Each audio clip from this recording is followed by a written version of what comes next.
This is actually freaking crazy. After a long time of telling you guys that a settlement is currently in the works and showing you guys the proof that it actually is happening, here it is. The SEC is doing a closed meeting on Thursday, most likely for settlement purposes, and what's even crazier is they're going to be meeting with the Ripple team. Now this is absolutely insane. Of course, there is a tweet right here. It says SEC closed meeting on Thursday. Settlement, could it be? Question mark. And then it also adds here the SEC government link. Now, when you click on this link, you're going to notice a couple things. The first thing that you're going to see is that it does say the U.S. Securities and Exchange Commission. It is 100% legit. It is their website. And what it says here is there's a Sunshine Act meeting at 2 p.m. on Thursday, October 20th. The place is going to be via remote and or at the Commission's headquarters at 100 F Street, NE, Washington, D.C. And then it says, status, this meeting will be closed to public. Now, they do this on purpose because they don't want people to know what is actually going on. Now, I think it's quite clear. I think, we've been talking about this for a very long time, that there is basically going to be a settlement because the SEC is really getting destroyed. And so this actually comes at a very expected time. Now, we're not done here, to be honest. There is more to add to this. Here it is, guys, XRP settlement. So, of course, we have been talking about this for a long time. We had a attorney come on, Jeremy Hogan's, which has really been deep into the XRP SEC case. And, of course, he has even stated that there's most likely going to be a settlement by November 15th. Now, what really caught my attention is not even that. So this, of course, gave it away that this is most likely a settlement. But if you look on November 16th, there is something else happening. And that is a Ripple swell meeting on November 16th, which is going to happen in London. And there's actually a list of guest speakers who are going to be a part of this Ripple swell in London. And this is going to shock you. They actually have Brad Garlinghouse, John Lieber, and even freaking Jeff Bezos, as well as the Amazon Web Services global head, Execution, Zen, Dian, Nogo, and Francisco Simici. Again, some other great positive news for Ripple XRP. That is, of course, not within regards to settlement. This is something, and that is something else. But back to Ripple XRP once again. The feds are looking into possible digital coin, digital US dollar. Now look at this. This is actually on the freaking news. Coincidentally, look at the coin that they put up. Which coin do you guys see looks like this? The freaking Ripple coin. Like, this is mind-blowing. This just, to me, proves that this is Ripple XRP that is going to be the new CBDC, to be honest, of the US dollar. Like, it's quite clear, guys. The Fed's looking into possible digital US dollar, and then they put you the Ripple logo. Like, nothing can beat. It's actually funny because I just got one of these Ripple coins, and look at how similar this looks. I bought it off of metalcrypto.com. The link is down below, but this is, like, so close. Again, this is mind-blowing, guys. We are gonna freaking be millionaire. Alright, guys, so there's actually this crazy thing going on in Asia that I think they're actually implementing XRP within their system. Like, if you guys see these articles, you're gonna be freaking mind-blowing. Like, this is just insane. So here's what it says. That's weird. XRP exchange rate peg equals XRP. Asian Development Bank Institute's Monetary Policy Framework 2013. Here it is. It says the ADBI institution. ADBI Working Paper Series, Monetary Policy Framework in Asia, Experience, Lessons, and Issues. And then you go on to this. It tells you the introductions right here. Introduction, give you some information. History of policy framework since 1990. It says China's monetary regime, although not included in the table, clearly remained at the exchange rate peg XRP over the period. This is freaking crazy. And then look at this. It tells you all the way up until 2003 and then continues. It doesn't just show you the rest though. But it says Republic of China, XRP all the way up until, forever, up until 2022. In different countries like Philippines, up until 1996, Thailand, up until 1996 as well. But it's crazy. You have Malaysia, for example, that just recently started in 1998 and is now until 2022.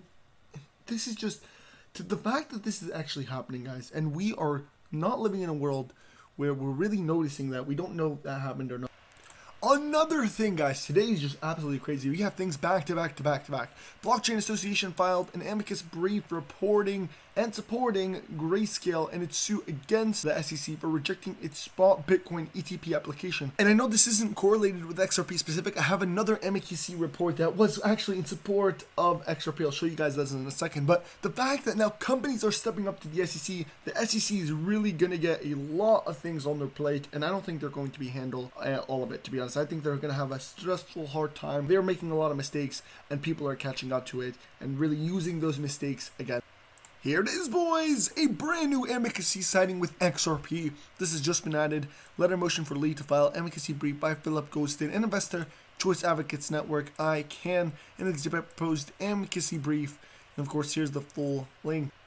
But on top of that, there's also been a ton of filing that has happened. First thing, the SEC Ripple case, more filing tonight under seal. Of course, they're not publicly available, but the memorandum of law from the SEC government replying to Ripple's motion for summary judgment filed 9/13/22, which is September 13, 2022, and counter statement to Ripple's Rule 56.1 statement of September 14 or 9/14/2022. Also under seal, declaration of Christopher S. Ford, filed by defendants in opposition to SEC's motion for CG and 60 accompanying exhibits. You have the declaration of Errol Gilley, filed by defendants in opposition to SEC's motion for SJ and 138 complying exhibits. And then last but not least, you have all of these documents were under seal, under the same order as the sealed documents filed earlier tonight. See below Johnny D in talking about it right here as well. But there is so much right here. Also, declaration of Ladin Stewart, the SEC counsel, replying to Ripple's motion for SJ plus 107 exhibits. Now, of course, these are all unseeable, but Monday of next week on, October 24th, the public will get to read limited redacted versions of the oppositions only. Unfortunately, the public will not be able to read the exact statement, which is a 56.1 statement, counter statements, exhibits, deposition testimony, etc., until late December or January, which really the lawsuit's already going to be done and completed and settled by then. But this is where we are at today, guys. Some crazy breaking news back to back, absolutely massive. This is actually crazy, guys. If you guys just read this, Gary Gensler tweeted, whistleblowers play a vital role in helping us, the SEC, detect, investigate, and prosecute potential violations of the securities law. We encourage the public to submit any tips, complaints, and referrals. We got my bro Libra coming in slick, and this is what it says. Thanks, we just filed a report. In the report, it asks you, in your own words, describe the conduct or situation you were complaining about, and they typed in, we have evidence that the SEC is being run by a freaking clown. Isn't this such crazy cool? Man, Libra be coming in hot. I also want to showcase this video because I think it's crucial. If you have a look here and you compare XRP, Bitcoin, Ethereum, Bitcoin Cash, Dash, and Litecoin, you're going to notice that, all of these have a time for transactions. For, a Bitcoin to be transferred from one place to another, it takes about 66 minutes. For Ethereum, it takes about 2 minutes. For Bitcoin Cash, which is supposed to be more efficient, it takes 58 minutes. For Dash, it takes 16 minutes. And for Litecoin, it takes 17 minutes. Now, if you look and we zoom in really, the two quickest ones are going to be XRP and Ethereum. And now, if we zoom in even more, we look at XRP, which takes 3 seconds comparative to Ethereum's 2 minutes. 2 minutes is a long time. When you're talking about 2 minutes, you're talking about 120 seconds. 3 seconds comparative to 120 seconds is a very big difference. Alright, and I'm going to end it off by this crazy video because it is crucial. In fact, this tweet says, boom, and this is why Ripple was sued from the start, and Gary Gensler is still going on. And this is why Gary is now declaring stablecoins to be securities as well. And no stablecoin do not eliminate counterparty risks. Watch this video. This is really, summary of why Ripple got sued in the first place, because they don't want you to own any XRP. They are doing this on purpose. Let me go ahead and roll the clips. Jamie Dimon really continued to beat down on it. He said very recently that Bitcoin and other cryptocurrencies are nothing but a decentralized Ponzi scheme. Yep. So let me qualify my statements on this, because I'm an investor in JP Morgan as well. I have a lot of respect for him. He may be one of the most successful banking managers in the history of that sector. However, that was an uninformed statement. And it was not helpful at a time when we're trying to drive regulation through 2 different bills on the Hill right now. I, along with many other private investors, have been spending a lot of time in Washington on this. Essentially what Jamie said there, he was talking his book. This is my interpretation. He feels threatened by some of this technology, particularly around payment systems, because banks make money transferring assets.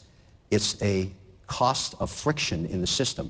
And one of the only reasons that I invested in Circle, and I'm an investor in Circle, I'm supporting their initiative, and I'm a big believer in what stablecoins can do, is it's time to get rid of that friction.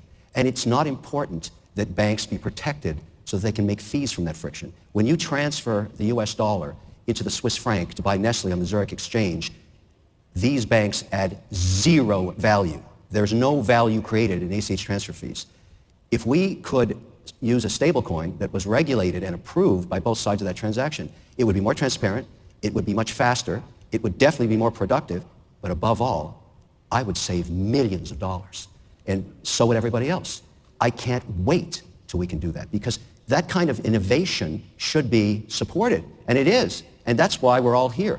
This isn't about, speculation on asset price. This is about reducing the fees of how the world's economies work. More transparent, more productive, completely auditable, regulated, but less expensive. So does Jamie Dimon feel threatened? You're damn right he does. That's a big part of how he makes money.